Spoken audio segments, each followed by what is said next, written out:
Hi student, welcome in our channel. Myself is Manjeet और आज मैं आपको बताने वाला हूँ आरसीसी सब्जेक्ट में doubly reinforced beam. Doubly reinforced beam start करूंगा आज मैं। और इससे पहले मैं आपको सिंगली रेनफोर्स्ड बीम के बारे में बता चुका हूँ और सिंगली का जो भी न्यूमेरिकल है जितने भी उस टाइप का भी मैंने आपको बता दिया है। अब डबली रेनफोर्स्ड बीम स्टार्ट करेंगे और साथ में उसका जो प्रॉब्लम है उसे भी हम इसके बाद बताएंगे।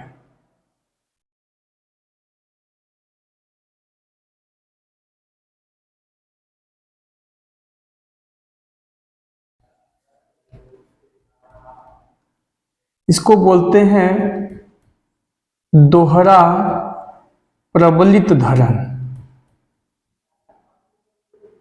दोहरा प्रबलित धरण जब सिर्फ टेंसाइल एरिया में स्टील बार यानी कि मेन बार प्रोवाइड करते हैं तो इस प्रकार के बीम को सिंगली रेनफोर्स्ड बीम बोलते हैं। यदि टेंसाइल एरिया और कंप्रेशन एरिया दोनों ही एरिया में जब मेन बार प्रोवाइड करते हैं तो इस प्रकार के बीम सेक्शन को डबली रेनफोर्स्ड बीम सेक्शन बोलते हैं। देखिए, जैसा कि मैं आपको पहले भी बता चुका हूं कि आरसीसी में कंक्रीट और स्टील ये दो मटेरियल प्रोवाइड करते हैं।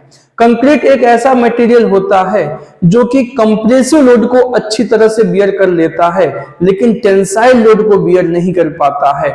इसलिए कंप्रेसिव लोड को बियर करने के लिए कंक्रीट यूज किया जाता है और नीचे जो टेंसाइल एरिया होता है उसमें टेंशन लोड को बियर करने के लिए स्टील बार प्रोवाइड कर देते हैं सिंगली रेनफोर्स्ड बीम में।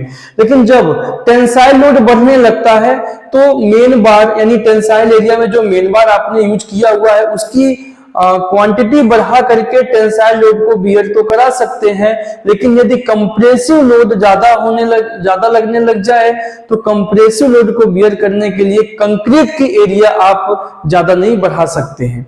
कंक्रीट की एरिया बढ़ाएंगे तो बीम का जो साइज है वो बहुत ज्यादा हो जाएगा जो कि देखने में अच्छा नहीं लगेगा। एक लिमिट तक ही आप बढ़ा सकते हैं। यदि कंक्रीट की एरिया आप नहीं बढ़ाना चाहते हैं तो कंप्रेसिव एरिया में भी मेन बार प्रोवाइड कर दीजिए तो वो कंप्रेसिव लोड को भी बियर करने लगेगा, क्योंकि स्टील एक ऐसा मटेरियल होता है जो टेंसाइल लोड और कंप्रेसिव लोड दोनों को बियर कर लेता है।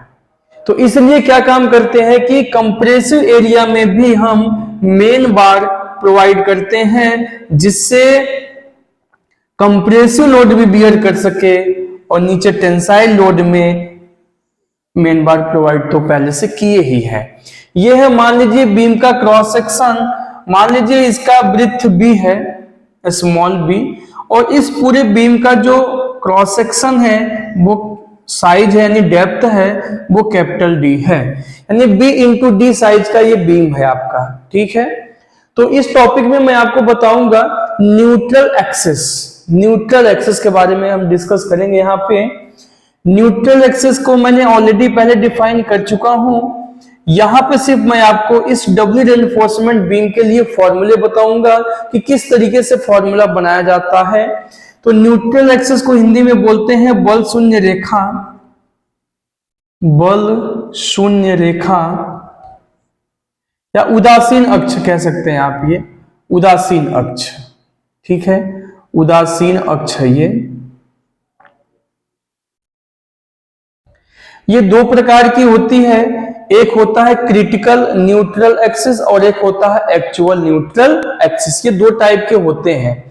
चलिए कुछ मैं एज्यूम कर लेता हूं इनको, जो भी मानना है हमें। जैसे बी क्या है, ब्रेड्थ ऑफ बीम, तो माना width of beam, width of beam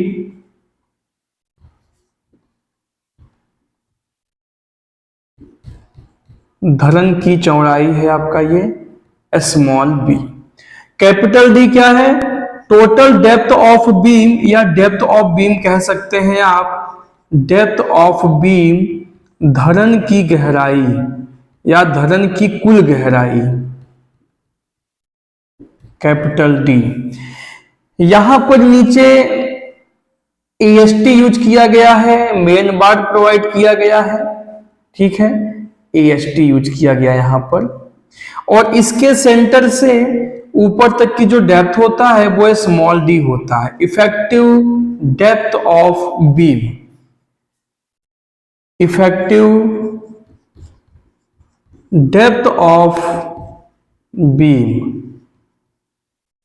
धरन की प्रभावी गहराई, हिंदी में मैं बोल दे रहा हूं, लिखने की आवश्यकता नहीं है, स्मॉल डी। ठीक है। एएसटी क्या है? एरिया ऑफ स्टील,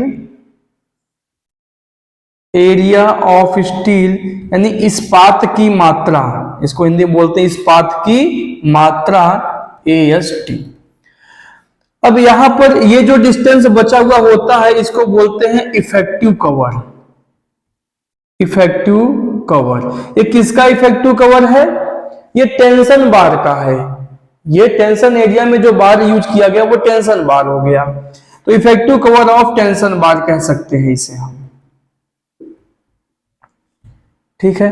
ऊपर भी एएसटी यूज किया गया है इसमें क्योंकि डबल रेनफोर्समेंट बीम है, तो यहां पर भी एक इफेक्टिव कवर यूज किया जाएगा, इसको मान लीजिए डी डैश है। यह है आपका effective cover of compression bar, effective cover of compression bar, compression main bar D dash, या आप कह सकते हैं effective cover in compressive area, compressive area, और नीचे है टेंसाइल एरिया, आप ऐसे भी कह सकते हैं। इस डी डैश का यूज है इसलिए मैंने यहां पर इसको एज्यूम कर लिया, मान लिया। ठीक है। डी डैश का यहां का इफेक्टिव कवर यूज नहीं होगा इसलिए इसकी कोई आवश्यकता नहीं है। ठीक है। न्यूट्रल एक्सिस की डेप्थ मान लीजिए एक्स है। ठीक है। और ये है आपका एएससी। एससी क्या है? Area of steel in compressive area. जैसे ये था आपका area of steel in tensile area, पूरा लिखना पड़ेगा दोनों एरिया का, tensile area, area of steel in compressive area,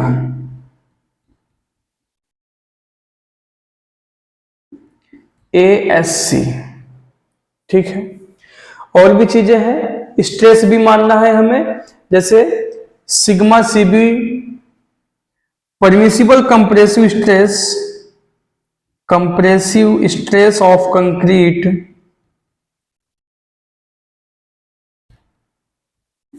sigma CB and tensile stress of steel, tensile stress of steel sigma ST. ठीक है। यहां पर जो यूज किया गया है कंप्रेशन बार, कंप्रेशन बार को हम मान लेंगे सिग्मा एससी है, इसका स्ट्रेस सिग्मा एससी। ठीक है। हालांकि सिग्मा एससी का यूज अभी यहां पर नहीं होगा, लेकिन एक यहां पर एरिया सिग्मा सीबी डैश, चलिए अभी उसका यूज नहीं है यहां पर, उसका यूज मूवमेंट ऑफ रेजिस्टेंस में है, तो वहां पर मैं आपको बता दूंगा। ठीक है। अभी उसका यूज नहीं है। तो ये सारी चीजें मैंने मान लिया। अब मैं आपको बताऊंगा दोनों ही न्यूट्रल एक्सेस के बारे में, क्रिटिकल और एक्चुअल। ठीक है। क्रिटिकल और न्यूट्रल दोनों एक्सेस का फॉर्मूले के बारे में आपको बताऊंगा। तो क्रिटिकल के लिए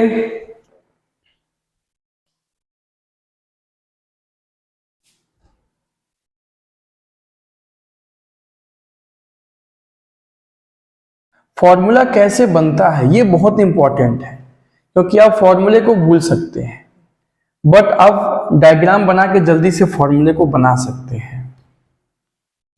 जैसे मैंने पहले आपको बताया है बिल्कुल सेम वैसे ही फॉर्मूला यहां पर भी बनेगा। क्रांतिक बल शून्य रेखा,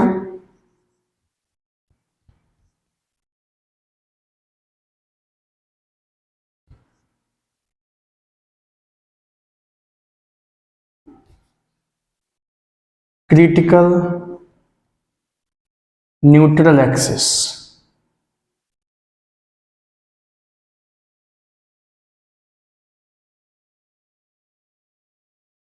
ठीक है। क्रिटिकल न्यूट्रल एक्सिस, इसका तो सिंपल सा सीधे सीधे फॉर्मूला है, x is equal to m sigma CBD upon में m sigma CB plus sigma ST। Simple सा फॉर्मूला है, इसमें कोई चेंजिंग नहीं है। जैसा सिंगली बीम के लिए हम निकालते थे वैसे ही डबली बीम के लिए भी हम निकालेंगे। x is equal to m sigma CBD upon m sigma CB plus sigma ST। ठीक है, अब हम बात करते हैं सेकेंड न्यूट्रल एक्सिस की, जिसे बोलते हैं वास्तविक बल शून्य रेखा। वास्तविक बल शून्य रेखा,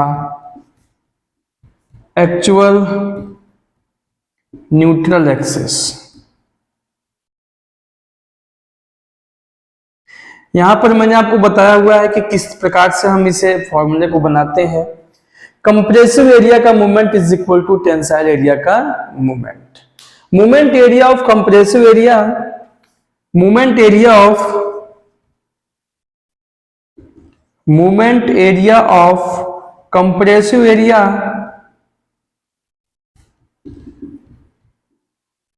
is equal to moment area of tensile area.